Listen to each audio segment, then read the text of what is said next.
ನಮಸ್ಕಾರ ಸ್ನೇಹಿತರೆ, ಈ ವಿಡಿಯೋದಲ್ಲಿ ಇವತ್ತು ಶ್ರೀ ಮುರುಗನ 6 ಪಡೆ ವೀಡುಗಳಲ್ಲಿ ಒಂದಾದ 3ನೇ ಪಡೆ ವೀಡಾಗಿರುವ ಪಳನಿಯ ದಂಡಾಯುಧಪಾಣಿ ಸ್ವಾಮಿಯ ತಿರುಕೋವಿಲ್ನಲ್ಲಿ ಇವಾಗ ನಾನಿದ್ದೀನಿ ಸ್ನೇಹಿತರೆ. ಅಂದ್ರೆ ತಮಿಳುನಾಡಿನ ದಿಂಡಿಗಲ್ ಜಿಲ್ಲೆಯಲ್ಲಿರುವ ಶ್ರೀ ಪಳನಿ ಸುಬ್ರಹ್ಮಣ್ಯ ದೇವಸ್ಥಾನಕ್ಕೆ ಬಂದಿದ್ದೇನೆ ಸ್ನೇಹಿತರೆ. ಈ ವಿಡಿಯೋದಲ್ಲಿ ಪಳನಿ ದೇವಸ್ಥಾನದ ಬಗ್ಗೆ ಫುಲ್ ಇನ್ಫಾರ್ಮೇಶನ್ ವಿಡಿಯೋ ಇದಾಗಿರ್ತದೆ ಸ್ನೇಹಿತರೆ. ನೀವು ಬೆಂಗಳೂರಿಂದ ಹಾಗೂ ನಮ್ಮ ರಾಜ್ಯದ ಯಾವುದೇ ಭಾಗದಿಂದ ಆದರೂ ಸರಿ ಇಲ್ಲಿಗೆ ಹೇಗೆ ಬರಬೇಕು ಹಾಗೂ ಇಲ್ಲಿ ಎಲ್ಲಿ ಸ್ಟೇ ಮಾಡಬೇಕು, ಇಲ್ಲಿ ಮುಡಿ ಕಾಣಿಕೆ ಸೇವೆ ಕೊಡೋದ್ರ ಬಗ್ಗೆ ಫುಲ್ ಇನ್ಫಾರ್ಮೇಶನ್ ಅನ್ನ ಕೊಡ್ತೇನೆ. ಹಾಗೂ ಇಲ್ಲಿ ಮುಖ್ಯವಾಗಿ ಪಳನಿಗೆ ಬಂದ್ರೆ ಭೇಟಿ ನೀಡಲೇಬೇಕಾದ ದೇವಸ್ಥಾನಗಳು ಯಾವ್ಯಾವು, ನೀವು ಇಲ್ಲಿ ಫ್ರೆಶ್ ಅಪ್ ಆಗ್ಲಿಕ್ಕೆ ಹಾಗೂ ಅದರ ಬಗ್ಗೆ ಮಾಹಿತಿ, ನಿಮ್ಮ ಓನ್ ವೆಹಿಕಲ್ ಪಾರ್ಕಿಂಗ್ ಅನ್ನ ಮಾಡುವಂತ ಪ್ಲೇಸ್ಗಳು, ಬೆಟ್ಟದ ಮೇಲೆ ಇರುವ ದರ್ಶನಕ್ಕೆ 3 ಮಾರ್ಗವಾಗಿ ಹೋಗ್ಬೋದು. ಒಂದು ಸ್ಟೆಪ್ ಮುಖಾಂತರ ಹೋಗ್ಬೋದು, ಇನ್ನೊಂದು ರೋಪವೇ ಮೂಲಕ ಹೋಗ್ಬೋದು, ಇನ್ನೊಂದು ವಿಂಚ್ ಕಾರ್ ಮೂಲಕ. ಹೀಗೆ ಅನೇಕ ಮಾಹಿತಿಗಳನ್ನು ನಾನು ನನ್ನ ಅನುಭವಗಳನ್ನು ನಿಮಗೆ ಹೇಳೋಕೆ ಇಷ್ಟಪಡ್ತೇನೆ ಸ್ನೇಹಿತರೆ. ಹಾಗೂ ದೇವಸ್ಥಾನದ ಸ್ಥಳ ಪುರಾಣ ಹಾಗೂ ಇದರ ವೈಶಿಷ್ಟ್ಯತೆಯನ್ನು ನಾನು ತಿಳಿಸ್ಕೊಡ್ತೇನೆ ಸ್ನೇಹಿತರೆ. ನೀವೇನಾದ್ರೂ ಇದೇ ಮೊದಲ ಬಾರಿಗೆ ನಮ್ಮ ಚಾನಲ್ ನೋಡ್ತಾ ಇದ್ರೆ temples and tourist places information ವಿಡಿಯೋಗೋಸ್ಕರ ನಿಮ್ಮ ಡಾರ್ಲಿಂಗ್ ಸೂರ್ಯ ಯೂಟ್ಯೂಬ್ ಚಾನಲ್ಗೆ ದಯವಿಟ್ಟು ಸಬ್ಸ್ಕ್ರೈಬ್ ಮಾಡ್ಕೊಳ್ಳಿ. ನಿಮ್ಮ ಫ್ರೆಂಡ್ಸ್ ಅಂಡ್ ಫ್ಯಾಮಿಲಿಗೆ ಶೇರ್ ಮಾಡಿ ಹಾಗೂ ಲೈಕ್ ಮಾಡಿ ಸ್ನೇಹಿತರೆ. ಈ ನಿಮ್ಮ ಕನ್ನಡಿಗನ ಪ್ರಯತ್ನಕ್ಕೆ ನಮ್ಮ ಕನ್ನಡಿಗರ ಆಶೀರ್ವಾದ ಸದಾ ಇರುತ್ತೆ ಅಂತ.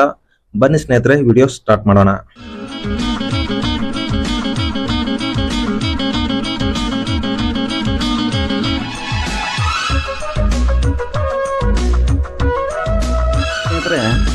ಮೊದಲಿಗೆ ನಮ್ಮ ಕರ್ನಾಟಕದಿಂದ ಪಳನಿಗೆ ಹೇಗೆ ಹೋಗ್ಬೇಕು ಅಂತ ನಾನು ತಿಳಿಸ್ಕೊಡ್ತಾನೆ. ನೀವೇನಾದ್ರೂ ಫ್ಲೈಟ್ ಅಲ್ಲಿ ಬರೋದಾದ್ರೆ ನಿಮಗೆ ಪಳನಿಗೆ ನಿಯರೆಸ್ಟ್ ಏರ್ಪೋರ್ಟ್ ಬಂದು ಕೊಯಂಬತ್ತೂರ್ ಏರ್ಪೋರ್ಟ್ ಮತ್ತು ಮಧುರೈ ಏರ್ಪೋರ್ಟ್ ಸ್ನೇಹಿತರೆ. ಪಳನಿ ಕೊಯಂಬತ್ತೂರಿನಿಂದ 114 ಕಿಲೋಮೀಟರ್ಸ್ ದೂರದಲ್ಲಿರ್ತದೆ ಸ್ನೇಹಿತರೆ. ಮಧುರೈಯಿಂದ 138 ಕಿಲೋಮೀಟರ್ ದೂರದಲ್ಲಿ ಈ ಪಳನಿ ಇರುತ್ತದೆ ಸ್ನೇಹಿತರೆ. ನೀವೇನಾದ್ರೂ ಬೆಂಗಳೂರಿಂದ ಕೊಯಂಬತ್ತೂರ್ ಅಥವಾ ಮಧುರೈ ಏರ್ಪೋರ್ಟ್ಗೆ ಬಂದು ಇಲ್ಲಿಂದ ಕೂಡ ನೀವು ಪಳನಿಯನ್ನ ಸೇರ್ಕೋಬಹುದು ಸ್ನೇಹಿತರೆ. ಇನ್ನು ನೀವು ರೈಲಲ್ಲಿ ಬರ್ತೀನಂತಂದ್ರೆ ನೀವು ನಮ್ಮ ಕರ್ನಾಟಕ ರಾಜ್ಯದಿಂದ ಯಾವುದೇ ಡೈರೆಕ್ಟ್ ಆಗಿ ಯಾವುದೇ ಟ್ರೈನು ಪಳನಿಗೆ ಇರುವುದಿಲ್ಲ ಸ್ನೇಹಿತರೆ. ಒಂದು ಕೊಯಂಬತ್ತೂರ್ ರೈಲ್ವೆ ಸ್ಟೇಷನ್ಗೆ ಬರಬೇಕು, ಇಲ್ಲಾಂದ್ರೆ ನೀವು ದಿಂಡಿಗಲ್ ರೈಲ್ವೆ ಸ್ಟೇಷನ್ ಮೂಲಕವಾಗಿ ನೀವು ಪಳನಿಯನ್ನ ಸೇರ್ಕೋಬಹುದು ಸ್ನೇಹಿತರೆ. ಇನ್ನು ಮಂಗಳೂರು ಮೈಸೂರು ಕಡೆಯಿಂದ ಬರೋರು ಕೊಯಂಬತ್ತೂರ್ ಮಾರ್ಗವಾಗಿ ಬಂದ್ರೆ ಈಜಿ ಆಗಿರ್ತದೆ, ನೀವು ಅಲ್ಲಿಂದ ಬಂದು ನೀವು ಪಳನಿಯನ್ನ ಸೇರ್ಕೋಬಹುದು. ಇನ್ನು ಉತ್ತರ ಕರ್ನಾಟಕ ಹಾಗೂ ಚಿತ್ರದುರ್ಗ, ರಾಯಚೂರು, ಬಳ್ಳಾರಿ ಈ ಕಡೆಯಿಂದ ಬರೋರಾದ್ರೆ, ಬೆಂಗಳೂರಿಂದ ಬರೋರಾದ್ರೆ ನೀವು ದಿಂಡಿಗಲ್ ಮಾರ್ಗವಾಗಿ ಬಂದು ಇಲ್ಲಿಂದ ಕೂಡ ನೀವು ಪಳನಿಯನ್ನ ಸೇರ್ಕೋಬಹುದು ಸ್ನೇಹಿತರೆ. ನಿಮ್ಗೆ ಇನ್ನೊಂದು ಆಪ್ಷನ್ಸ್ ನಾನು ಹೇಳ್ತೇನೆ ಸ್ನೇಹಿತರೆ. ಅದೇನಪ್ಪ ಅಂದ್ರೆ ಬೆಂಗಳೂರಿಂದ ನೀವು ದಿಂಡಿಗಲ್ ಬಂದ್ರೆ ಮಾರ್ನಿಂಗ್ ನಿಮ್ಗೆ 5:30 ಒಳಗೆ ನೀವು ಬಂದ್ರೆ 5:30ಗೆ ಸರಿಯಾಗಿ ಡೈರೆಕ್ಟ್ ಆಗಿ ದಿಂಡಿಗಲಿಂದ ಪಳನಿಗೆ ಒಂದು ಟ್ರೈನ್ ಇದೆ ಸ್ನೇಹಿತರೆ.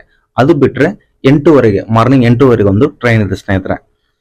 ನೀವು ಬೆಂಗಳೂರಿನ ದಿಂಡಿಗಲ್ ಮಾರ್ಗವಾಗಿ ಬಂದ್ರೆ ನಿಮ್ಗೆ 2 ಟ್ರೈನ್ ಸಿಗುತ್ತೆ. ಆ ಟೈಮ್ ಅಲ್ಲಿ ನೀವು ಬಂದ್ರೆ ಈ ಟ್ರೈನ್ ಅನ್ನ ನೀವು ಕ್ಯಾಚ್ ಮಾಡ್ಕೋಬಹುದು. ಇನ್ನು ಕೊಯಂಬತ್ತೂರಿನಿಂದ ಬರೋರಿಗೆ ಕೊಯಂಬತ್ತೂರಿನಿಂದ ಕೂಡ ಪಳನಿಗೆ ಬರಲಿಕ್ಕೆ ಕನೆಕ್ಟಿವಿಟಿ ಟ್ರೈನ್ ಇರುತ್ತೆ ಸ್ನೇಹಿತರೆ. ಈ ಮಾರ್ಗವಾಗಿ ರೈಲುಗಳು ತುಂಬಾ ಕಡಿಮೆ ಇರುತ್ತೆ. ನೀವು ಬಂದ ಸಮಯದಲ್ಲಿ ಟ್ರೈನ್ ಇದ್ರೆ ಖಂಡಿತ ನೀವು ಅಲ್ಲಿಂದನೇ ಟಿಕೆಟ್ ತಗೊಂಡು ಅಲ್ಲಿಂದ ಡೈರೆಕ್ಟ್ ಆಗಿ ನೀವು ಪಳನಿಯನ್ನ ಸೇರ್ಕೋಬಹುದು. ಇಲ್ಲವಾದಲ್ಲಿ ನೀವು ಬೇರೆ ಆಪ್ಷನ್ಸ್ ಇಲ್ಲ, ನೀವು ಬಸ್ಸಲ್ಲಿ ಬರ್ಬೇಕಾಗುತ್ತೆ. ರಿಟರ್ನ್ ಹೋಗ್ಬೇಕಾದ್ರೂ ಕೂಡ ನೀವು ಪಳನಿಯಿಂದ ದಿಂಡಿಗಳಿಗೆ ಹೋಗಿ ಅಲ್ಲಿಂದ ಕೂಡ ನೀವು ಬೆಂಗಳೂರನ್ನು ಸೇರ್ಕೋಬಹುದು. ಹಾಗೂ ಪಳನಿಯಿಂದ ರಿಟರ್ನ್ ಕೊಯಂಬತ್ತೂರು ಹೋಗಿ ಕೊಯಂಬತ್ತೂರಿಂದ ಕೂಡ ನೀವು ಮೈಸೂರು ಅಥವಾ ಮಂಗಳೂರನ್ನ ಸೇರ್ಕೋಬಹುದು ಸ್ನೇಹಿತರೆ.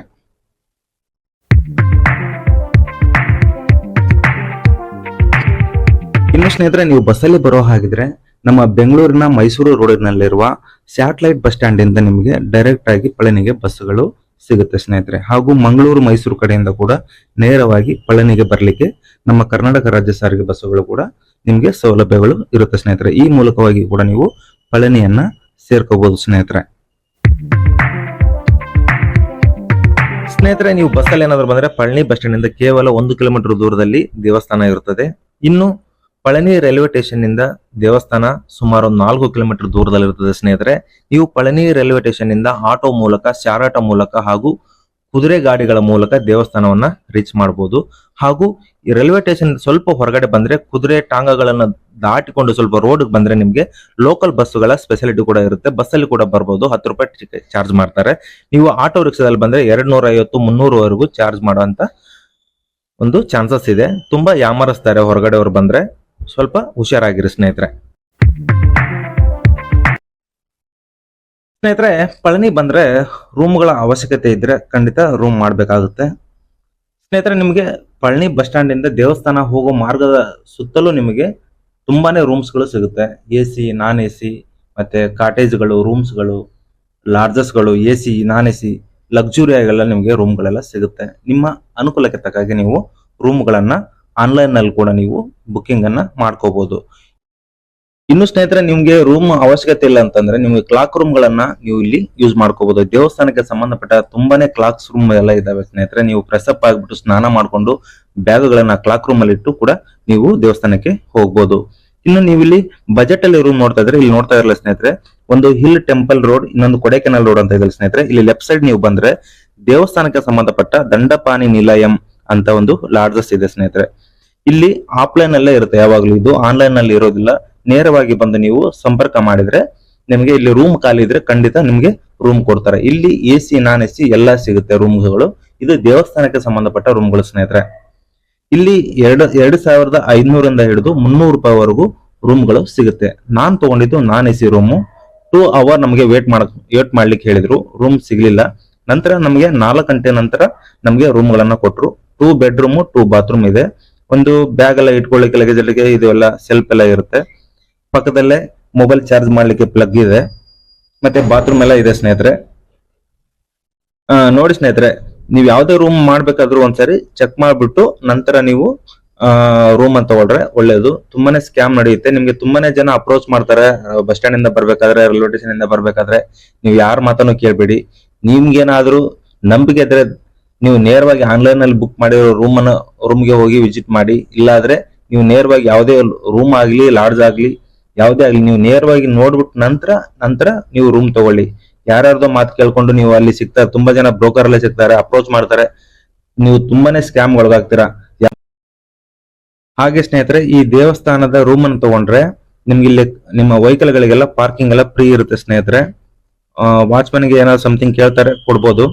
ಹಾಗೆ ಸ್ನೇಹಿತರೆ, ಇದು ದೇವಸ್ಥಾನಕ್ಕೆ ತುಂಬಾನೇ ಹತ್ತಿರದ ಒಂದು ದಂಡಪಾನಿ ನಿಲಯ ಲಾಡ್ಜ್ ಅಂತ ಹೇಳ್ಬೋದು ಸ್ನೇಹಿತರೆ. ನೀವು ಇಲ್ಲಿ ನೋಡ್ತಾ ಇರ್ಬೋದು, ವಾಕ್ಯಬಲ್ ಡಿಸ್ಟೆನ್ಸ್ ಅಲ್ಲಿ ನೀವು ದೇವಸ್ಥಾನಕ್ಕೂ ಕೂಡ ಹೋಗ್ಬೋದು.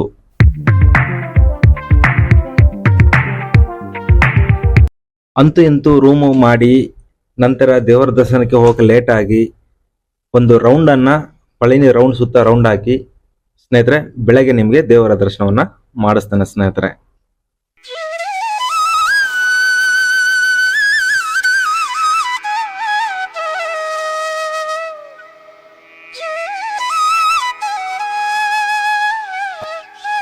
ಸ್ನೇಹಿತರೆ, ನಿಮಗೆ ಮತ್ತೊಮ್ಮೆ ನಮಸ್ಕಾರವನ್ನು ಹೇಳ್ತಾ, ನಾನಿದ್ದೀನಿ ಸ್ನೇಹಿತರೆ ಪಳನಿ ಸುಬ್ರಹ್ಮಣ್ಯ ಸ್ವಾಮಿಯ ಬೆಟ್ಟದ ಕೆಳಗಡೆ ಇರುವ ಅರಳುಮಿಗು ತಿರು ಆವಿನ ಕುಡಿ ತಿರುಕೋವಿಲ್ ಹತ್ರ ಇರುವ ವಿಘ್ನೇಶ್ವರ ದೇವಸ್ಥಾನ ಹತ್ರ ನಾನಿದ್ದೀನಿ ಸ್ನೇಹಿತರೆ.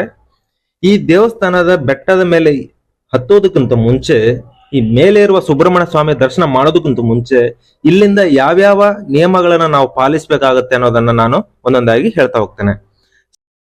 ಮೊದಲನೇದಾಗಿ ನಾವು ಲೆಫ್ಟ್ ಸೈಡ್ಗೆ ಹೋಗಿ ರೂಮ್ ಅನ್ನ ಮಾಡ್ಕೊಂಡು ಬಂದ್ವಿ. ಈಗ ನಾವು ರೈಟ್ ಸೈಡ್ಗೆ ಹೋಗಿ ದೇವಸ್ಥಾನದ ಎಂಟ್ರೆನ್ಸ್ ಅಲ್ಲಿ ನಾವು ಹೋಗ್ಬೇಕಾಗುತ್ತೆ. ಅಂದ್ರೆ ಅರಳುಮಿಗು ತಿರುವ ಆವಿನ ಕುಡಿ ದೇವರನ್ನ ದರ್ಶನ ಮಾಡಿಕೊಂಡು, ನೀವೇನಾದ್ರೂ ಮುಡಿ ಕಾಣಿಕೆ ಕೊಡೋ ಹಾಗಿದ್ರೆ ಇಲ್ಲಿ ಮುಡಿ ಕಾಣಿಕೆಯನ್ನು ಕೊಟ್ಟು ಇಲ್ಲಿ ಸ್ನಾನವನ್ನು ಮಾಡಿ ನಂತರ ನಾವು ವಿಘ್ನೇಶ್ವರ ದೇವರ ದರ್ಶನವನ್ನು ಮಾಡಿಕೊಂಡು ನಂತರ ನೀವು ರೋಪ್ ಅಲ್ಲಿ ಹೋಗ್ತಿರೋ ಅಥವಾ ವಿಂಚ್ ಕಾರಲ್ಲಿ ಹೋಗ್ತಿರೋ ಅಥವಾ ಸ್ಟೆಪ್ ಅಲ್ಲಿ ಹತ್ಕೊಂಡು ನೀವು ದೇವರ ದರ್ಶನ ಮಾಡ್ಲಿಕ್ಕೆ ಹೋಗ್ತಿರೋ ಅದು ನಿಮ್ಮ ಚಾಯ್ಸ್. ಈಗ ನಾನು ಹೇಳಕ್ ಬಂದಿರೋದು, ಈ ಮಾರ್ಗವಾಗಿ ಹೋದರೆ ಅರಳುಮಿಗು ತಿರು ಆವಿನ ಕುಡಿ ಅಂದ್ರೆ ಪಳನಿಯ ಮೊದಲನೇ ಹೆಸರು ತಿರು ಆವಿನ ಕುಡಿ ಅಂತ ಸ್ನೇಹಿತರೆ. ಈ ದೇವರ ದರ್ಶನವನ್ನು ಮಾಡಿದ ನಂತರ ನಾವು ಮೇಲಿರುವ ಸುಬ್ರಹ್ಮಣ್ಯ ಸ್ವಾಮಿಯನ್ನ ದರ್ಶನ ಮಾಡಬೇಕು ಅಂತ ಹೇಳಲಾಗುತ್ತದೆ. ನೀವೇನಾದ್ರೂ ಇಲ್ಲಿ ಮುಡಿ ಕಾಣಿಕೆಯನ್ನು ಕೊಡ್ಬೇಕಾದ್ರೆ ಇಲ್ಲಿ ಫ್ರೀ ಆಗಿ ಮುಡಿ ಕಾಣಿಕೆಯನ್ನ ಕೊಡ್ತಾರೆ. ಇಲ್ಲಿ ಸ್ನಾನ ಮಾಡೋದಕ್ಕೂ ಕೂಡ ನಿಮ್ಗೆ ತುಂಬಾ ಸೌಲಭ್ಯಗಳಿದಾವೆ. ಬನ್ನಿ ಸ್ನೇಹಿತರೆ, ಒಂದೊಂದಾಗಿ ಹೇಳ್ತೇನೆ.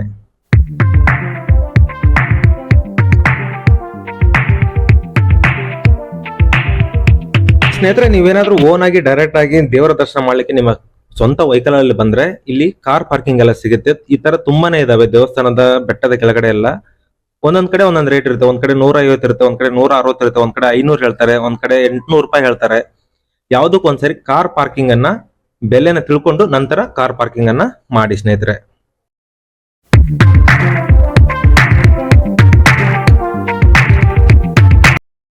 ಸ್ನೇಹಿತರೆ, ನೀವು ರೂಮ್ ಇಲ್ಲದೆ ಓನ್ ಆಗಿ ಬಂದಿದ್ರೆ ನಿಮ್ಗೆ bathroom, toilet, hot water available ಅಂತ ಬರ್ದಿರ್ತಾರೆ. ಈ ತರ ಎಲ್ಲ ಸಿಗುತ್ತೆ. ನೀವು ಪ್ರೆಸ್ ಅಪ್ ಕೂಡ ನೀವು ಇಲ್ಲಿ ಆಗ್ಬಹುದು. ನಂತರ ಲಗೇಜ್ ಗಳನ್ನ ದೇವಸ್ಥಾನದ ಲಾಕರ್ ಅಲ್ಲಿ ನೀವು ಇಟ್ಟು ದೇವರ ದರ್ಶನಕ್ಕೆ ಹೋಗ್ಬೋದು ಸ್ನೇಹಿತರೆ. ಈ ತರ ಇಲ್ಲಿ ತುಂಬಾನೇ ಇದಾವೆ ಸ್ನೇಹಿತರೆ, ಇದನ್ನ ನೀವು ಯೂಸ್ ಮಾಡ್ಕೋಬಹುದು. ಸ್ನೇಹಿತರೆ, ನೀವೇನಾದ್ರೂ ಪಳನಿ ಶ್ರೀ ಸುಬ್ರಹ್ಮಣ್ಯ ಸ್ವಾಮಿಗೆ ಏನಾದ್ರು ನೀವು ಹರಕೆನಾದ್ರೂ ಹೊತ್ತಿದ್ರೆ ಅಥವಾ ನಿಮ್ಗೇನಾದ್ರೂ ಮುಡಿ ಕಾಣಿಕೆ ಸೇವೆ ಕೊಡ್ಬೇಕಂತ ಏನಾದ್ರು ಬೇಡಿಕೆ ಇದ್ರೆ ನೀವು ಖಂಡಿತ ನೀವು ಇಲ್ಲಿ ಕೊಡ್ಬೋದು ಸ್ನೇಹಿತರೆ. ನಾವು ಬಂದ ಮಾರ್ಗದಲ್ಲೇ ನೇರವಾಗಿ ಬಂದ್ರೆ ನಿಮ್ಗೆ ಇಲ್ಲಿ ಕಾಣಿಸ್ತದೆ ನೋಡಿ. ಇದ್ರ ಒಳಗಡೆ ಹೋದ್ರೆ ನಿಮಗೆ ಉಚಿತವಾಗಿ ಟೋಕನ್ ಅನ್ನ ಕೊಡ್ತಾರೆ. ಆ ಟೋಕನ್ ಅನ್ನ ತಗೊಂಡು ಒಳಗಡೆ ಹೋದ್ರೆ ನೀವು ಮುಡಿ ಸೇವೆಯನ್ನ ಮುಡಿ ಕಾಣಿಕೆಯಾಗಿ ಕೊಡ್ಬೋದು ಸ್ನೇಹಿತರೆ. ನಾನು ಹಂಗೆ ಒಳಗಡೆ ಹೋಗ್ಲಿಲ್ಲ ಸ್ನೇಹಿತರೆ. ಅದು ಒಳಗಡೆ ಹೋಗೋದು ಇಲ್ಲಿ ನೋಡಿ ಸ್ನೇಹಿತರೆ. ಮುಡಿ ಕಾಣಿಕೆನ ಕೊಟ್ಬಿಟ್ಟು ಹೊರಗಡೆ ಬರ್ತಾ ಇದ್ದಾರೆ. ಬನ್ನಿ ಸ್ನೇಹಿತರೆ, ಒಳಗಡೆ ಹೇಗಿದೆ ಅಂತ ನಾನು ತೋರಿಸ್ತೇನೆ.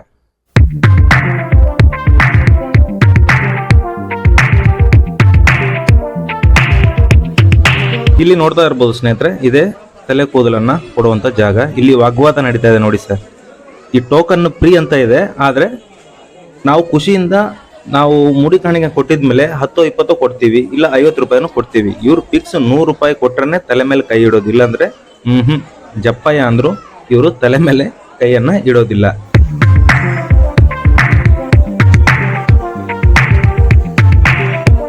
ಸ್ನೇಹಿತರೆ, ನೀವು ಮುಡಿ ಕಾಣಿಕೆ ಕೊಟ್ಟಾದ್ಮೇಲೆ ಸ್ನಾನ ಮಾಡಿದ್ರೆ ದೇವಸ್ಥಾನಕ್ಕೆ ಹೋಗಕ್ಕೆ ಆಗೋದಿಲ್ಲ. ಹಾಗಾಗಿ ಈ ಮುಡಿ ಕಾಣಿಕೆ ಕೊಡೋ ಹೊರಗಡೆನೆ ಅಪೋಸಿಟ್ ಅಲ್ಲಿ ಫ್ರೀ ಬಾತ್ರೂಮ್ ಇರುತ್ತೆ.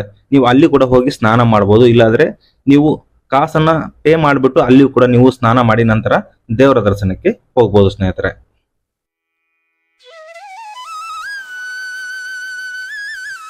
ನೆಕ್ಸ್ಟ್ ಸ್ನೇಹಿತರೆ, ಅರ್ಲುಮಿಗು ತಿರು ಆವಿನಕುಡಿ ತಿರುಕೋವಿಲ್ ಅಂದ್ರೆ ಬಾಲ ದಂಡಾಯುಧಪಾಣಿ ಸ್ವಾಮಿಯ ದೇವರ ದರ್ಶನವನ್ನ ತಗೊಳ್ಳಿ ಸ್ನೇಹಿತರೆ. ಒಳಗಡೆ ಹೋಗಿ ದರ್ಶನವನ್ನು ತಗೊಂಡ ನಂತರ ನಾವು ಮೇಲೆ ಇರುವ ಪಳನಿ ಸುಬ್ರಹ್ಮಣ್ಯ ಸ್ವಾಮಿ ಅವರನ್ನ ದರ್ಶಿಸೋಣ.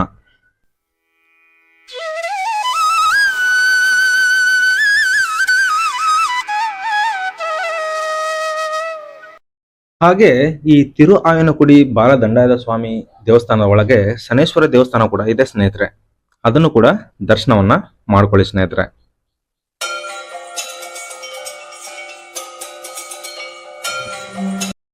ಮುಖ್ಯವಾಗಿ ಸ್ನೇಹಿತರೆ, ಪಳನಿಗೆ ಬರುವಂತ ಎಷ್ಟೋ ಜನರಿಗೆ ಈ ಮಾಹಿತಿ ಗೊತ್ತಿರೋದಿಲ್ಲ ಅನ್ಕೋತೀನಿ. ನೀವು ನೇರವಾಗಿ ಪಳನಿಗೆ ಬರ್ತೀರಾ, ಬೆಟ್ಟವನ್ನ ಹತ್ತೀರಾ, ದೇವರ ದರ್ಶನವನ್ನು ಮಾಡ್ಕೊಂಡು ಹೊರಟು ಬಿಡ್ತೀರಾ. ಅದಾಗ್ ಮಾಡಬಾರದು.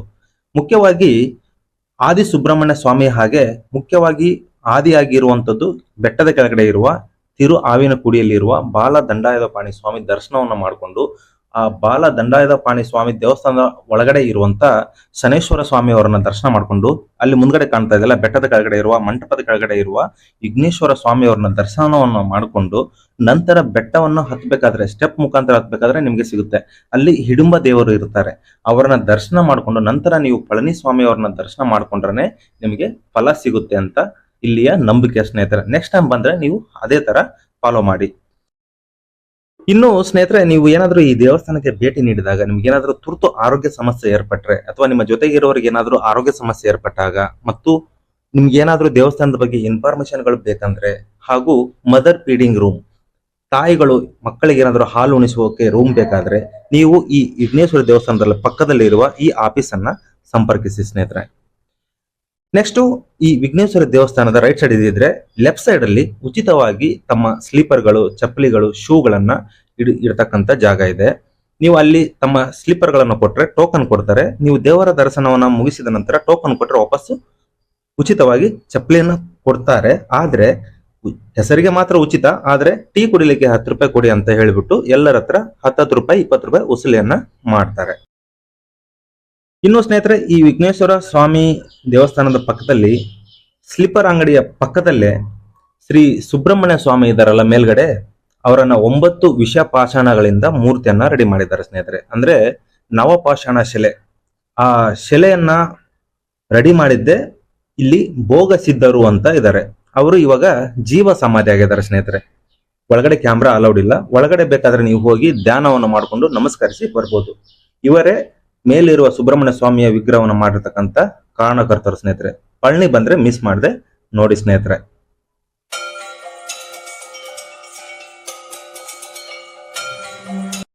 ಪಳನಿಯ ಸಿದ್ಧಭೋಗರ ಜೀವ ಸಮಾಧಿಯ ದರ್ಶನ ಮಾಡಿದ ನಂತರ ಸ್ನೇಹಿತರೆ ಹಾಗೆ ಸ್ವಲ್ಪ ಮುಂದಕ್ಕೆ ಬಂದ್ರೆ ನಿಮ್ಗೆ ಈ ರೀತಿ ಕಾಣಿಸುತ್ತೆ. ಇಲ್ಲಿ ನಿಮಗೆ ರೈಟ್ ಸೈಡ್ ನಲ್ಲಿ ತಮ್ಮ ಲಗೇಜ್ ಗಳೇನಾದ್ರೂ ಇದ್ರೆ ಸಣ್ಣ ಸಣ್ಣ ಬ್ಯಾಗ್ಗಳನ್ನೆಲ್ಲ ತಗೊಂಡು ಹೋಗ್ಬೋದ್, ಮೇಲೆ ಏನು ತೊಂದರೆ ಇಲ್ಲ. ಆದ್ರೆ ತಗೊಂಡು ಹೋಗದೇ ಇರೋಂತ ಬ್ಯಾಗ್ಗಳಿದ್ರೆ ಇಲ್ಲಿ ಕ್ಲಾಕ್ ರೂಮ್ ಇದೆ ಸ್ನೇಹಿತರೆ, ನೀವು ಇಲ್ಲಿ ಕ್ಲಾಕ್ ರೂಮ್ ಅಲ್ಲಿ ಇಡ್ಬೋದು ಸ್ನೇಹಿತರೆ. ಹಾಗೂ ಇಲ್ಲಿ ಸುಬ್ರಹ್ಮಣ್ಯ ಸ್ವಾಮಿಯವರ ಪ್ರಸಾದ ಕೂಡ ಸಿಗುತ್ತೆ, ಬಾಟಲ್ಗಳು. ನಾನು ಬೆಟ್ಟದ ಮೇಲೆ ತಗೊಂಡ್ರೆ ಬೆಟರ್ ಅಂತ ನಾನು ರೆಫರ್ ಮಾಡ್ತೀನಿ. ಹಾಗೆ ಸ್ವಲ್ಪ ಮುಂದಕ್ಕೆ ಬಂದ್ರೆ ಸ್ನೇಹಿತರೆ, ನಿಮ್ಮ ಮೊಬೈಲ್ಗಳನ್ನ ಇಲ್ಲಿ ಸರೆಂಡರ್ ಮಾಡಬೇಕು. ಅಂದ್ರೆ ಮೊಬೈಲ್ ಅನ್ನ ದೇವಸ್ಥಾನ ಮೇಲೆ ತಗೊಂಡು ಹೋಗೋ ಹಾಗಿಲ್ಲ. 5 ರೂಪಾಯಿ ಚಾರ್ಜ್ ಮಾಡ್ತಾರೆ ಒಂದು ಫೋನ್ಗೆ, ಸ್ಲಿಪ್ ಅನ್ನು ಕೊಡ್ತಾರೆ. ಮೊಬೈಲ್ಗಳನ್ನು ಅಲೌಡ್ ಇಲ್ಲ ಸ್ನೇಹಿತರೆ ಮೇಲೆ ದೇವಸ್ಥಾನದ ಮೇಲೆ.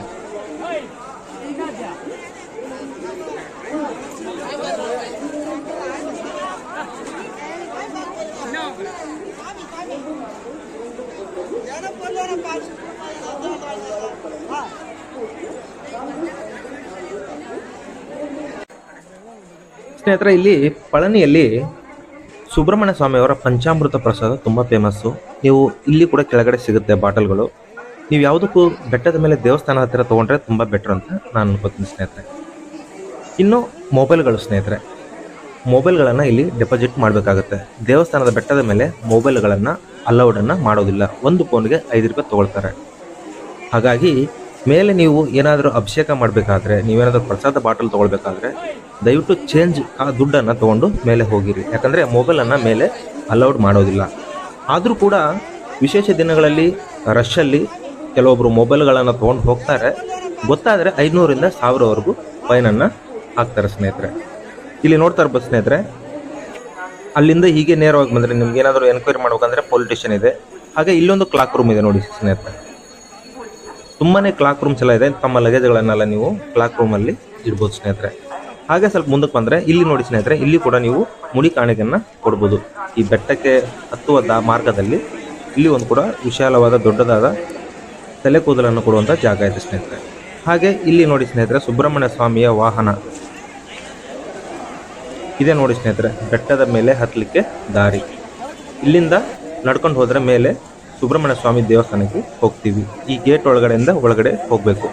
ಒಳಗಡೆ ಹೋದರೆ ವಿ ಆಕಾರದಲ್ಲಿ ಒಂದು ಆನೆ ನಡ್ಕೊಂಡು ಹೋಗುವಂಥ ದಾರಿ ಇದೆ, ಇನ್ನೊಂದು ಸ್ಟೆಪ್ಪಲ್ಲಿ ಹೋಗುವಂಥ ಮಾರ್ಗ ಇದೆ. 2 ಮಾರ್ಗದಲ್ಲಿ ನಾವು ಹೋಗ್ಬೋದು. ಆನೆ ಹೋಗುವಂಥ ಮಾರ್ಗದಲ್ಲಿ ಹೋದರೆ ಸ್ವಲ್ಪ ಸುಲಭವಾಗಿ ನಾವು ಏರ್ಬೋದು, ದಣಿವಾಗೋದಿಲ್ಲ. ಈ ಕಡೆ ಸ್ವಲ್ಪ ರೈಟ್ ಸೈಡಲ್ಲಿ ಹೋದರೆ ಸ್ವಲ್ಪ ಸ್ಟೆಪ್ಗಳು ತುಂಬ ಕಷ್ಟವಾಗಿರುತ್ತೆ. ನೀವು ಬಂದರೆ ನಿಮ್ಮ ಅನುಕೂಲಕ್ಕೆ ತಕ್ಕಾಗೆ ನೀವು ಬೆಟ್ಟದ ಮೇಲೆ ಹೋಗ್ಬೋದು ಸ್ನೇಹಿತರೆ. ಇನ್ನು ಸ್ನೇಹಿತರೆ, ಈ ಪಳನಿ ಸುಬ್ರಹ್ಮಣ್ಯ ಸ್ವಾಮಿ ಬೆಟ್ಟವನ್ನು ಮೇಲೆ ಹತ್ತಲಿಕ್ಕೆ 3 ಮಾರ್ಗಗಳಿದ್ದಾವೆ. ಅದೇ ಇಲ್ಲಿ ಮೊದಲನೇದು ಸ್ಟೆಪ್ ಮುಖಾಂತರ ನಾವು ಮೇಲೆ ಹೋಗೋದು, ಇನ್ನೊಂದು ರೋಪ್ ವೇ ಮುಖಾಂತರ ನಮ್ಮನ್ನು ಕರ್ಕೊಂಡು ಹೋಗ್ತಾರೆ, ಒಬ್ಬರಿಗೆ 50 ರೂಪಾಯಿ ಚಾರ್ಜ್ ಮಾಡ್ತಾರೆ. ಇನ್ನೊಂದು ವಿಂಚ್ ಕಾರು, ಟ್ರೈನ್ ಥರ ಇರುತ್ತೆ, ಸ್ಲೋ ಮೋಷನಲ್ಲಿ ಮೇಲೆ ಹೋಗುತ್ತೆ, ಅದಕ್ಕೂ 50 ರೂಪಾಯಿ ಚಾರ್ಜ್ ಮಾಡ್ತಾರೆ. ಬನ್ನಿ ಸ್ನೇಹಿತರೆ, ಒಂದೊಂದೇ ನಿಮಗೆ ನಾನು ತೋರಿಸ್ತೇನೆ. ಇಲ್ಲಿ ನೋಡಿ ಸ್ನೇಹಿತರೆ, ನೀವು ಸ್ಟೆಪ್ಪಲ್ಲಿ ಹೋಗುವಂಥ ಜಾಗದಲ್ಲಿ ನಿಂತರೆ ಈ ಥರ ಎಲೆಕ್ಟ್ರಿಕಲ್ ಬಸ್ ಬರುತ್ತೆ. ಇದು ಉಚಿತವಾಗಿ ನಿಮ್ಮನ್ನು ನೀವು ಎಲ್ಲಿ ಹೋಗಿ ಇಳಿತೀರೋ ಅಲ್ಲಿ ಇಳಿಸ್ತಾರೆ. ವಿಂಚ್ ಕಾರಲ್ಲಿ ಹೋಗ್ಬೇಕಂದ್ರೆ ಅಲ್ಲಿ ಹೋಗಿ ಆ ಸ್ಟೇಷನ್ ಹತ್ರ ನಿಲ್ಲಿಸ್ತಾರೆ. ಒಂದು ನೀವು ರೋಪ್ವೇ ಹತ್ರ ಹೋಗ್ತೀರಾ ಅಂದರೆ ರೋಪ್ವೇ ಹತ್ರ ಹೋಗಿ ನಿಲ್ಲಿಸ್ತಾರೆ. ಬನ್ನಿ ಸ್ನೇಹಿತರೆ, ಒಂದೊಂದೇ ಅದ್ರ ಬಗ್ಗೆ ಮಾಹಿತಿಯನ್ನು ಕೊಡ್ತೀನಿ.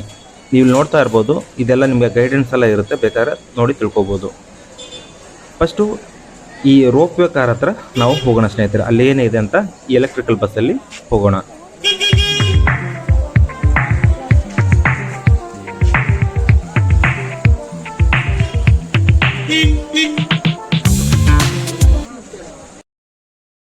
ಸ್ನೇಹಿತರೆ, ಇದುವೇ ರೋಪ್ವೇ ಅಲ್ಲಿ ಹೋಗುವಂತ ಸ್ಟೇಷನ್ನು. ಇಲ್ಲಿ ದೇವಸ್ಥಾನಕ್ಕೆ ಮೇಲೆ ಹೋಗಿ ಬಂದವ್ರ ಹತ್ರ ನಾನು ಕೇಳಿದೆ, ನಾರ್ಮಲ್ ಡೇಸ್ನಲ್ಲೇ ಸಿಕ್ಕಾಪಟ್ಟೆ ರಶ್ ಇರುತ್ತಂತೆ. ಇವತ್ತು ಬೇರೆ ಹೇಳ್ಬೇಕಾ, ಶುಕ್ರವಾರ ಮತ್ತು ಶನಿವಾರ ಭಾನುವಾರ ಸಿಕ್ಕಾಪಟ್ಟೆ ರಶ್ ಇರುತ್ತಂತೆ. ಇವತ್ತು ನಾನು ಬಂದಿರೋದು ಶುಕ್ರವಾರ.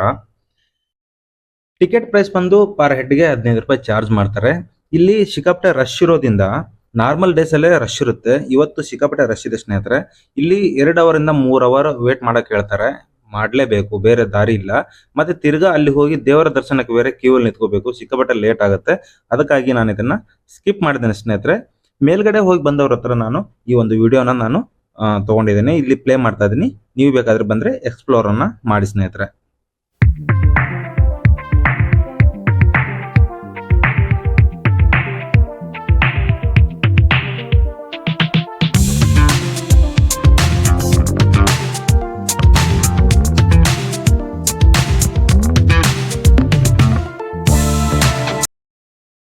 ಸ್ನೇಹಿತರೆ, ನೀವು ಇಲ್ಲಿ ನೋಡ್ತಾ ಇದ್ದೀರಲ್ಲ, ಪಳನಿ ದೇವಸ್ಥಾನಕ್ಕೆ ಹೋಗಬಹುದಾದ ಇನ್ನೊಂದು ಮಾರ್ಗ, ಅದೇ ವಿಂಚ್ ಟ್ರೈನ್ ಸ್ಟೇಷನ್.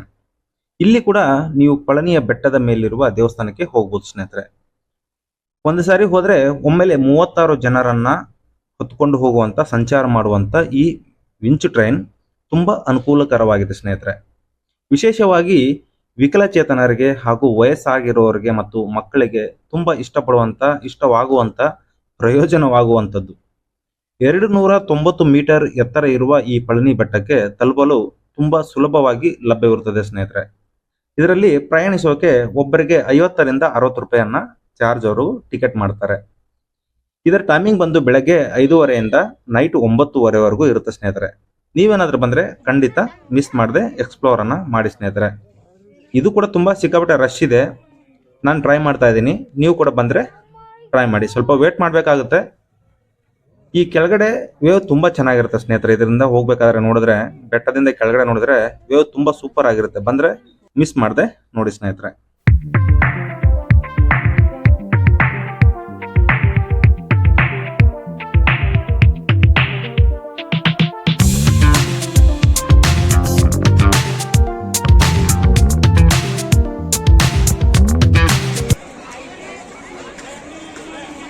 ಸ್ನೇಹಿತರೆ, ನೆಕ್ಸ್ಟ್ ಬೆಟ್ಟದ ಮೇಲೆ ಸ್ಟೆಪ್ ಮುಖಾಂತರ ಹೋಗೋದು ಹೇಗೆ ಅಂತ ಹೇಳ್ಕೊಡ್ತೇನೆ. ಇಲ್ಲಿ ನೋಡ್ತಾ ಇದ್ರಲ್ಲ ಬೋರ್ಡ್ ಅನ್ನ, ಈ ಮಾರ್ಗವಾಗಿ ಈ ಗೇಟ್ ಇಂದ ಒಳಗಡೆ ಹೋದ್ರೆ ಸ್ನೇಹಿತರೆ ನಾವು ಸ್ಟೆಪ್ ಮುಖಾಂತರ ದೇವಸ್ಥಾನವನ್ನ ತಲುಪಬಹುದು. ಸ್ನೇಹಿತರೆ, ನೀವು ಹಾಗೆ ಮುಂದಕ್ಕೆ ಬಂದ್ರೆ ಸ್ಟೆಪ್ ಹತ್ತಲಿಕ್ಕೆ ಬಂದಾಗ ನಿಮ್ಗೆ ಇಲ್ಲಿ ಬ್ಯಾರಿಕೇಡ್ ಹಾಕಿ ನಿಲ್ಸಿದಾರೆ ನೋಡಿ. ಅಲ್ಲಿ ನಿಮ್ಗೆ ಸಂಪೂರ್ಣವಾಗಿ ಚೆಕಿಂಗ್ ಇರುತ್ತೆ ಸ್ನೇಹಿತರೆ.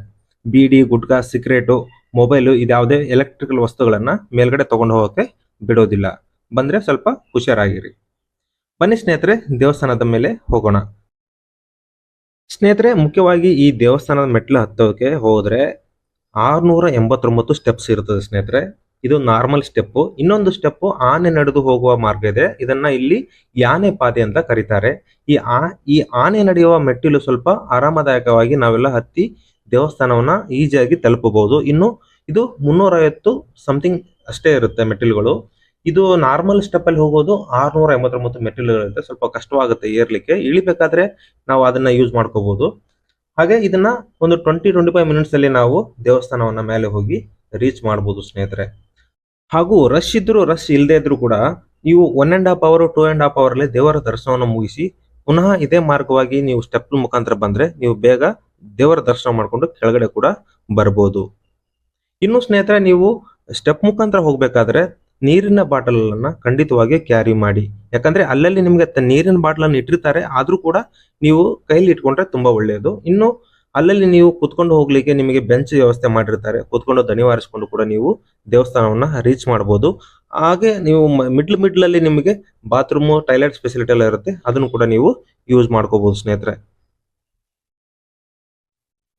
ಇಲ್ಲಿ ನೋಡ್ತಾ ಇದ್ರಲ್ಲ ಸ್ನೇಹಿತರೆ, ಇದೇ ಲಾಸ್ಟ್ ಸ್ಟೆಪ್. ಅಲ್ಲಿ ಗೇಟ್ ಹಾಕಿದಾರಲ್ಲ, ಅಲ್ಲಿಗೆ ಬಂದ್ರೆ ಸ್ಟೆಪ್ ಮುಗಿದು ಸ್ನೇಹಿತರೆ. ಇಲ್ಲಿಗೆ 689 ಸ್ಟೆಪ್ಸ್ ಮುಗಿದ ಹಾಗೆ. ಇನ್ನು ದೇವಸ್ಥಾನ ಸ್ನೇಹಿತರೆ.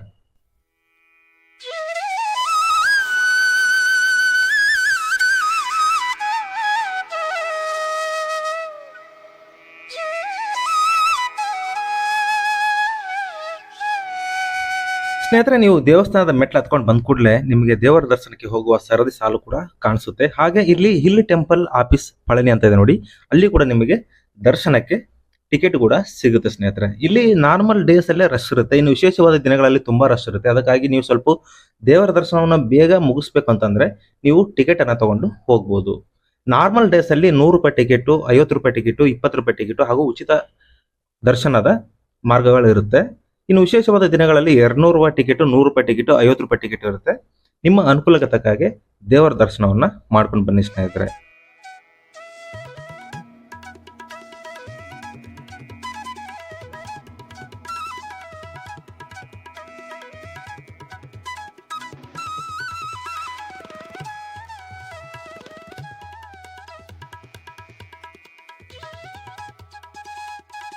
ಇನ್ನು ಸ್ನೇಹಿತರೆ, ಶ್ರೀ ಪಳನಿಯ ಶ್ರೀ ಸುಬ್ರಹ್ಮಣ್ಯ ಸ್ವಾಮಿಯ ಸ್ಥಳ ಪುರಾಣದ ಕಥೆ ಹೇಳೋದಾದ್ರೆ, ಕೈಲಾಸದಲ್ಲಿ ಒಂದು ದಿನ ಶ್ರೀ ನಾರದರು ಶ್ರೀ ಶಿವನಿಗೆ ಅರ್ಪಿಸಲು ಬಹಳ ಅಪರೂಪದ ಜ್ಞಾನದ ಫಲವನ್ನು ತರ್ತಾರಂತೆ. ಫಲ ಅಂದ್ರೆ ಹಣ್ಣನ್ನು ತರ್ತಾರಂತೆ. ಆ ಸಮಯದಲ್ಲಿ ಶಿವನ ಹತ್ತಿರದಲ್ಲೇ ಇದ್ದ ಶ್ರೀ ಪಾರ್ವತಿ ದೇವಿಯವರು ಆ ಹಣ್ಣನ್ನು ತನ್ನ ಮಕ್ಕಳಾದ ಕುಮಾರ ಶ್ರೀ ಸುಬ್ರಹ್ಮಣ್ಯ ಸ್ವಾಮಿಗೂ ಹಾಗೂ ವಿನಾಯಕನಿಗೂ ಹಣ್ಣನ್ನು ಹಂಚಿಕೊಳ್ಳಲು ಬಯಸ್ತಾರಂತೆ. ಆದ್ರೆ ಶಿವನು ಹೇಳ್ತಾರಂತೆ, ಆ ಹಣ್ಣನ್ನು ಹಂಚಿಕೊಂಡರೆ ಏನು ವಿಶಿಷ್ಟತೆ ಇದೆ, ನಾನೊಂದು ಷರತ್ತನ್ನು ವಿಧಿಸ್ತೇನೆ, ಅದರಲ್ಲಿ ಯಾರು ಗೆಲ್ತಾರೆ ಅವರಿಗೆ ಈ ಜ್ಞಾನದ ಫಲವನ್ನು ಅಂದ್ರೆ ಈ ಜ್ಞಾನದ ಹಣ್ಣನ್ನು ನಾನು ಕೊಡುತ್ತೇನೆ. ಮೊದಲು ಹೋಗಿ ಯಾರು ಪ್ರಪಂಚವನ್ನು ಸುತ್ತಿಕೊಂಡು ಬರ್ತಾರೆ ಅವರಿಗೆ ಈ ಜ್ಞಾನದ ಫಲವನ್ನ ನಾನು ಕೊಡ್ತೇನೆ, ಬಹುಮಾನವಾಗಿ ಕೊಡುತ್ತೇನೆ ಅಂತ ಪರಮಶಿವ ಹೇಳ್ತಾರಂತೆ. ಆಗ ತಡ ಮಾಡದೆ ಶ್ರೀ ಕುಮಾರ ಸುಬ್ರಹ್ಮಣ್ಯ ಸ್ವಾಮಿಯು ತನ್ನ ನವಿಲನ್ನು ಏರಿಕೊಂಡು ಪ್ರಪಂಚವನ್ನು ಸುತ್ತಲು ಹೋಗ್ತಾರಂತೆ. ಈ ವಿನಾಯಕರು ತನ್ನ ತಂದೆ ತಾಯಿಗಳನ್ನೇ ಜಗತ್ತು ಅಂತ ಪರಿಗಣಿಸಿ ತನ್ನ ತಂದೆ ತಾಯಿಗಳನ್ನೇ ಅವರು ಸುತ್ತಾಕ್ತಾರೆ. ಆಗ ಜ್ಞಾನದ ಫಲವನ್ನು ಗೆಲ್ತಾರಂತೆ. ಇದರಿಂದ ಶಿವನು ಸಂತೋಷಗೊಂಡು ಆ ಜ್ಞಾನದ ಫಲವನ್ನು ಈ ಗಣೇಶವರಿಗೆ ಕೊಡ್ತಾರಂತೆ. ಇದರಿಂದ ನಿರಾಶೆಗೊಂಡ ಶ್ರೀ ಸುಬ್ರಹ್ಮಣ್ಯ ಸ್ವಾಮಿಯು ಇರುವುದನ್ನೆಲ್ಲವನ್ನು ತ್ಯಜಿಸಿ ಈ ಪಳನಿಯ ಈ ಬೆಟ್ಟದಲ್ಲಿ ಬಂದು ನೆಲೆಸಿದರು ಅಂತ ಹೇಳಲಾಗುತ್ತದೆ. ಅಂದಿನಿಂದ ಅವರು ನಿಂತಿದ್ದ ಈ ಸ್ಥಳವನ್ನು ಪಳನಿ ಎಂದು ಕರೆಯಲಾಗುತ್ತದೆ ಸ್ನೇಹಿತರೆ. ಇನ್ನು ಸ್ನೇಹಿತರೆ, ಈ ಪಳನಿ ಸುಬ್ರಹ್ಮಣ್ಯ ಸ್ವಾಮಿಯ ವಿಗ್ರಹವೇನಿದೆಯಲ್ಲ ಈ ಬೆಟ್ಟದ ಮೇಲೆ ತುಂಬಾ ವಿಶೇಷ ಸ್ನೇಹಿತರೆ. ಅದೇನಪ್ಪಾ ಅಂದ್ರೆ, ನೀವು ಕಲ್ಲಿನಿಂದ ಮಾಡಿರ್ತಕ್ಕಂಥ ದೇವರ ವಿಗ್ರಹವನ್ನ ನೀವು ನೋಡಿರ್ತೀರಾ, ಪಂಚಲೋಹದಿಂದ ಮಾಡಿರ್ತಕ್ಕಂಥ ವಿಗ್ರಹವನ್ನ ನೋಡಿರ್ತೀರಾ. ಆದರೆ ನೀವು ಇಲ್ಲಿ ಈ ಪಳನಿಯಲ್ಲಿ ಬಂದ್ರೆ ವಿಷದಿಂದ ತಯಾರಾದ ವಿಗ್ರಹವನ್ನ ನೀವು ನೋಡ್ತೀರಾ ಸ್ನೇಹಿತರೆ. ಅಂದ್ರೆ 9 ನವಪಾಷಾಣ ವಿಷಗಳಿಂದ ಈ ಒಂದು ವಿಗ್ರಹವನ್ನ ರೆಡಿ ಮಾಡಿರ್ತಾರಂತೆ ಸ್ನೇಹಿತರೆ. ಅದೇನಪ್ಪಾ ಅಂತಂದ್ರೆ, ಈ ಸಿದ್ಧರಲ್ಲಿ ಒಬ್ಬರಾದ ಆಯುರ್ವೇದಿಕ್ ತಜ್ಞರು ಬೋಗರ್ ನಾಥರ್ ಎಂಬ ಜಗತ್ತಿನ ಸಿದ್ಧ ವ್ಯಕ್ತಿಗಳಲ್ಲಿ ಒಬ್ಬರು. ಈ ಬೋಗರ್ ತಮಿಳುನಾಡಿನವರು, ಅಲ್ಲಿನ ವಿಶ್ವಕರ್ಮ ಜನಾಂಗಕ್ಕೆ ಸೇರಿದವರಾಗಿರ್ತಾರೆ. ಕ್ರಿಸ್ತಕ ಪೂರ್ವ 3000 ವರ್ಷರಲ್ಲಿ ಈ ಮಹಾನ್ ವೈದ್ಯರಾಗಿದ್ದ ಇವರು ವೇದ, ಯೋಗ, ಆಯುರ್ವೇದದಲ್ಲಿ ತುಂಬಾ ಪರಿಣಿತರಾಗಿರ್ತಾರೆ ಸ್ನೇಹಿತರೆ. ಸುಮಾರು 4000ಕ್ಕೂ ಅಧಿಕ ಗಿಡ ಮೂಲಿಕೆಗಳನ್ನು ಬಳಸಿಕೊಂಡು ಇವರು ಕಂಡು ಹಿಡಿದ ಈ ಸಪ್ತಕಾಂಡ ಕೃತಿಯಲ್ಲಿ ವಿವರಿಸಿದ್ದಾರೆ ಸ್ನೇಹಿತರೆ. ಚೀನಾದಲ್ಲಿ ಕೂಡ ಇವರು ನೆಲೆಸಿದ್ರಂತೆ. ಬೋಗರ್ ಭಾರತದಲ್ಲಿ ಮಾತ್ರವಲ್ಲ, ಚೀನಾದಲ್ಲಿ ಕೂಡ ಪ್ರಸಿದ್ಧಿಯನ್ನ ಹೊಂದಿದ್ರಂತೆ ಸ್ನೇಹಿತರೆ. ನಾನು ಬರ್ಬೇಕಾದ್ರೆ ಹೇಳಿದ್ನಲ್ಲ ಸ್ನೇಹಿತರೆ, ಕೆಳಗಡೆ ವಿಘ್ನೇಶ್ವರ ದೇವಸ್ಥಾನ ಪಕ್ಕದಲ್ಲಿ ಸಿದ್ಧ ಬೋಗರ ಜೀವ ಸಮಾಧಿ ಇದೆ ಅಂತ ಹೇಳಿದ್ನಲ್ಲ ಸ್ನೇಹಿತರೆ, ಅವರೇ ಇವರು. 9 ವಿಷ ಪಾಷಾಣಗಳಿಂದ ಮಿಶ್ರಣವಾದ ಈ ಸುಬ್ರಹ್ಮಣ್ಯ ಸ್ವಾಮಿಯ ವಿಗ್ರಹವನ್ನು ಮೀನಿನಂತೆ ಪೊರೆಗಳನ್ನು ಹೊಂದಿದೆ ಸ್ನೇಹಿತರೆ ಎಂದು ಹೇಳಲಾಗುತ್ತದೆ. ಪ್ರಸ್ತುತ ವಿಗ್ರಹವು ಸ್ವಲ್ಪ ಹಾನಿಗೊಳಗಾಗಿದೆ ಅಂತ ಕೇಳಲ್ಪಟ್ಟಿದ್ದೇನೆ. ರಾತ್ರಿಯಲ್ಲಿ ಇಡೀ ವಿಗ್ರಹವನ್ನು ಶ್ರೀಗಂಧದ ಮರದಿಂದ ಮುಚ್ಚಲಾಗುತ್ತದಂತೆ ಸ್ನೇಹಿತರೆ. ಬೆಳಗ್ಗೆ ದೈವಿಕ ರೂಪದ ದರ್ಶನದಲ್ಲಿ ಪಡೆಯುವ ಎಲ್ಲ ಭಕ್ತರಿಗೆ ಪ್ರಸಾದವಾಗಿ ಒಂದು ಸಣ್ಣ ಒಂದು ಚುಟುಕನ್ನು ಪ್ರಸಾದವಾಗಿ ಕೊಡ್ತಾರಂತೆ ಸ್ನೇಹಿತರೆ. ಇದನ್ನು ಅತ್ಯುತ್ತಮ ಔಷಧವೆಂದು ಪರಿಗಣಿಸಲಾಗುತ್ತದೆ. ನೀವು ಏನಾದ್ರೂ ಆ ಮೊದಲನೇ ಪೂಜೆಗೆ ಏನಾದ್ರು 4 ಗಂಟೆ ಪೂಜೆಗೆ ಏನಾದ್ರು ಹೋದ್ರೆ ಸ್ನೇಹಿತರೆ, ಇದನ್ನ ಪ್ರಸಾದವಾದ ರೂಪದಲ್ಲಿ ಗಂಧ ರೂಪದಲ್ಲಿ ಕೊಡ್ತಾರೆ ಸ್ನೇಹಿತರೆ. ನೀವು ಅದನ್ನೇ ಖಾಲಿ ಹೊಟ್ಟೆಯಲ್ಲಿ ನಾವು ತಗೊಂಡ್ರೆ ದೇವರ ಮೇಲೆ ಒಂದು ನಂಬಿಕೆ ಇಟ್ಟು ನಿಮಗೆ ಯಾವುದೇ ಒಂದು ರೋಗಗಳಿದ್ರು ಕೂಡ ಪರಿಹಾರ ಆಗುತ್ತೆ ಅಂತ ಒಂದು ನಂಬಿಕೆ ಸ್ನೇಹಿತರೆ. ನೀವೇನಾದ್ರೂ ಪಳನಿಗೆ ಬಂದ್ರೆ ಖಂಡಿತವಾಗಿ ಮಿಸ್ ಮಾಡ್ಕೋಬೇಡಿ. ನನಗೆ ಗೊತ್ತಿರೋಷ್ಟು ಮಾಹಿತಿಯನ್ನ ನಿಮ್ಗೆ ನಾನು ಕೊಟ್ಟಿದ್ದೇನೆ ಸ್ನೇಹಿತರೆ. ಈ ವಿಡಿಯೋ ನಿಮ್ಗೆ ಇಷ್ಟ ಆಗಿದೆ ಅಂತ ಭಾವಿಸ್ತೇನೆ ಸ್ನೇಹಿತರೆ. ಇನ್ನು ಈ ತರ ದೇವಸ್ಥಾನಗಳ ವಿಡಿಯೋಗಳ ಇನ್ಫಾರ್ಮೇಶನ್ಗಾಗಿ ದಯವಿಟ್ಟು ಈ ಡಾರ್ಲಿಂಗ್ ಸೂರ್ಯ ಯೂಟ್ಯೂಬ್ ಚಾನಲ್ ಅನ್ನ ಸಬ್ಸ್ಕ್ರೈಬ್ ಮಾಡಿ, ಸಪೋರ್ಟ್ ಮಾಡಿ. ಈ ನಿಮ್ಮ ಕನ್ನಡಿಗನ ಪ್ರಯತ್ನಕ್ಕೆ ನಮ್ಮ ಕನ್ನಡಿಗರ ಆಶೀರ್ವಾದ ಸದಾ ಇರುತ್ತೆ ಅಂತ ಹೇಳ್ತಾ, ಮತ್ತೆ ಇನ್ನೊಂದು ವಿಡಿಯೋ ಜೊತೆ ಮತ್ತೆ ನಾನು ನಿಮ್ಮನ್ನ ಸಿಗ್ತೀನಿ ಸ್ನೇಹಿತರೆ. ನಮಸ್ಕಾರ.